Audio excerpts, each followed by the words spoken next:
তেহরানের বুকের ভেতরেই ছিল মোসাদের ঘাঁটি। বিপদ আসার আগে কিছুই টের পায়নি ইরান।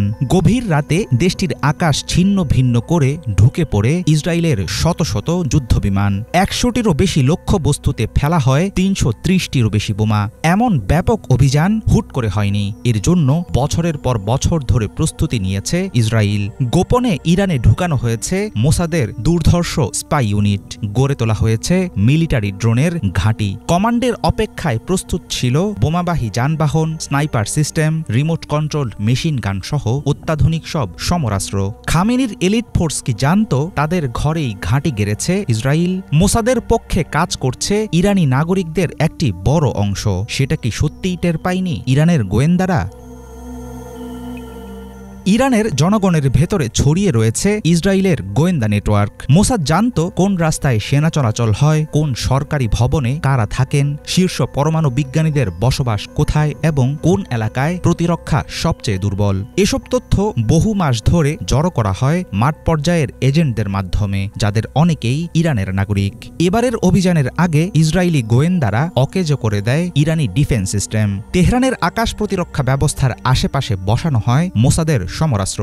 এগুলোই শেষ পর্যন্ত ব্যর্থ করে দেয় ইরানের তাৎক্ষণিক জবাব দেওয়ার ক্ষমতা। তেহরানে তৎপর থাকা মোসাদ কমান্ডো ইউনিটের হাতে ধ্বংস হয় ইরানের ballistic missile launcher, surface two air মিসাইলের মতো অনেক অস্ত্র। ইরানের ক্ষেপণাস্ত্র ঘাঁটি, পারমাণবিক গবেষণা কেন্দ্র, রাডার ইউনিট, গোপন সামরিক ঘাঁটি, এমনকি সরকারের টেবিলেও এখন মোসাদের ছায়া। ২০১৮ সালে ইরানের কেন্দ্রস্থল থেকে পরমাণু নথির বিশাল এক আর্কাইভ চুরি করে নিয়ে যায় ইসরায়েল। অথচ খোয়া যাওয়ার বিষয়টি অনেক পরে টের পায় ইরানি কর্তৃপক্ষ। ২০২০ সালে তেহরানের ভেতরে বুলেট প্রুফ গাড়িতে থাকা অবস্থায় দেশটির প্রধান পারমাণবিক বিজ্ঞানী মহসেন ফখরিজাদেহকে হত্যা করে মোসাদ। তেহরানের ধারণা ২০০৭ থেকে ২০১২ সালের মধ্যে রিমোট কন্ট্রোল বোমা বা মেশিন গান ব্যবহার করে আরও অন্তত ৫ জন ইরানি পরমাণু বিজ্ঞানীকে হত্যা করে ইসরায়েল। একের পর এক পরমাণু বিশেষজ্ঞ হত্যার মাধ্যমে তেহরানের পারমাণবিক বোমা তৈরির চেষ্টা ব্যর্থ করে দিচ্ছে ইসরায়েল।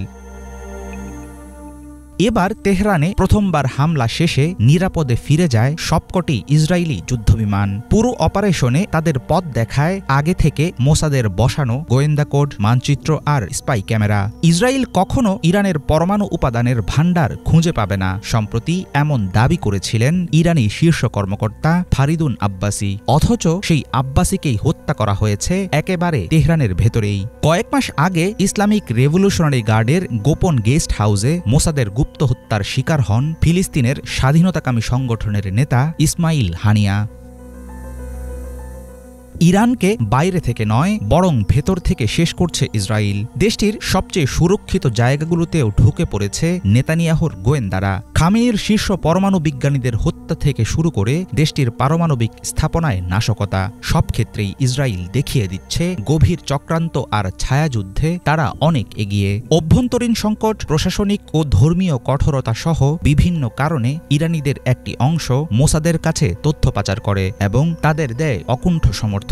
দেশটিতে ছড়িয়ে পড়া ইসরায়েলের দুর্ধর্ষ গোয়েন্দা নেটওয়ার্কের কার্যক্রম দমাতে না পারলে অচিরেই আরও কঠিন বিপদে পড়বে ইরান। হাফিজুল ইসলাম, বাংলা ভিশন।